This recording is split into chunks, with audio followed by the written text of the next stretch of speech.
N ഭാഗ്യകാലം ഓർക്കുമ്പോൾ എന്നുള്ളം കൊള്ളുന്നു.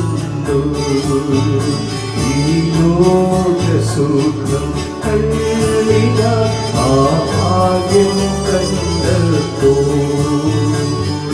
നിത്യമാം രാജ്യത്തിൽ അന്നു ഞാൻ പാടിയും രാജൻ ദുർഗം കണ്ടു എന്നും ഞാൻ ഘോഷിക്കും. രക്തത്തിൽ ഫലമായി വാഴുമേ സ്വർഗത്തിൽ കോടി കോടി യുഗങ്ങളായി. ദൈവനാമത്തിന് മഹത്വമുണ്ടാകട്ടെ. ഇന്നത്തെ പ്രഭാത ധ്യാനത്തിനായി 10-ാം സങ്കീർത്തനം 6-ാം വാക്യം.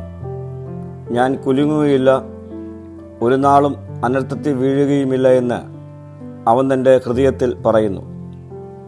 ദൈവഭയമില്ലാതെ ദോഷം പ്രവർത്തിക്കുന്നവൻ ദൈവിക ന്യായവിധിയെക്കുറിച്ച് ഓർമ്മയില്ലാതെ തന്നോട് എതിർത്തു നിൽക്കുവാൻ ആരുമില്ല എന്ന് ഉള്ളം കൊണ്ട് പറഞ്ഞുകൊണ്ടേയിരിക്കുകയാണ്.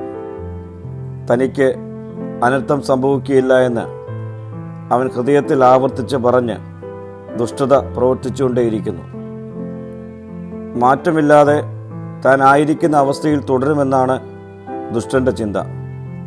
അവൻ നക്ഷത്രങ്ങളിടയിൽ കൂടുകെട്ടി അവിടെ ഒരിക്കലും ഇറങ്ങി വരേണ്ടി വരികയില്ല എന്ന് അവൻ സ്വപ്നം കാണുന്നു.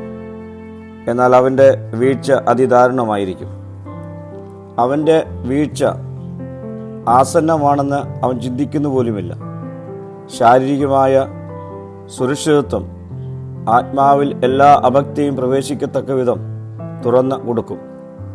പ്രിയ സ്നേഹിതരെ, താൻ ഒരിക്കലും കുലുങ്ങുകയില്ല, ഒരു നാളും അനർത്ഥത്തിൽ വീഴുകയില്ല എന്ന മൗഢ്യമായ ചിന്തയോടെയാണ് നമ്മുടെ ജീവിതമെങ്കിൽ നമ്മുടെ ജീവിതത്തെ തിരുത്തപ്പെടുവാൻ ഇന്നത്തെ ധ്യാനം മുഖാന്തരമാക്കി തരണം. പ്രാർത്ഥിക്കാം. കർത്താവേ, എൻ്റെ സ്വയത്തിൽ നിലനിൽക്കാമെന്നുള്ള വ്യാമോഹത്തിൽ നിന്നുള്ള ഒരു വിടുതൽ ഈ നാളുകളിൽ എനിക്ക് നൽകണമേ. മഹത്വം നീ എടുക്കണം. യേശുവിൻ്റെ നാമത്തിൽ തന്നെ. ആമീൻ.